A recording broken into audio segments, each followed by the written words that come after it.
Okay, Sheikh, if we can take a question from Sister Karima there, from the Kingdom of Saudi Arabia. She's asking about after sunrise and before the Dhuhr Salah.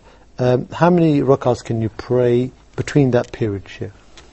Basically, she's asking about Salatul Awwabin, which is Salatul Duha, in other words, and its minimum is 2 rak'ahs, and the maximum is 8. So you can pray 2, 4, 6, or 8 rak'ahs. Of course, 2 by 2.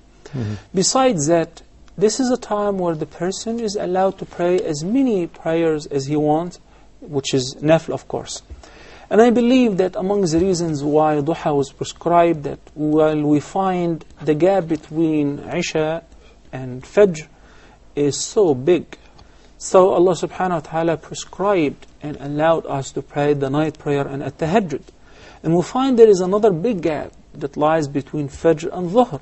So Salatul Duha was prescribed, and it is a sunnah that the Prophet ﷺ sometimes used to do and sometimes used not to do it.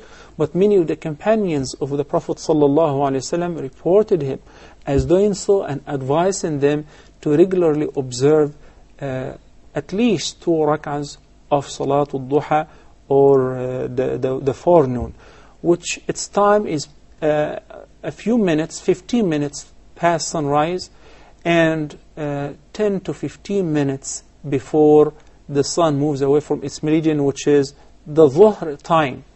And the Prophet ﷺ mentioned in other ahadith that Allah has blessed us with so many blessings, such as the joints or the small bones. Every person is required to give gratitude to Allah subhanahu wa ta'ala for each one of these blessings. So he advised to say Subhanallah, Alhamdulillah, Allahu Akbar, La ilaha illallah, etc. Each one will suffice the gratitude of one of these blessings.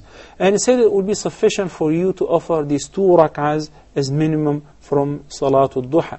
So you may pray 2, 4, 6, or 8. Jazakallah khair, Sheikh.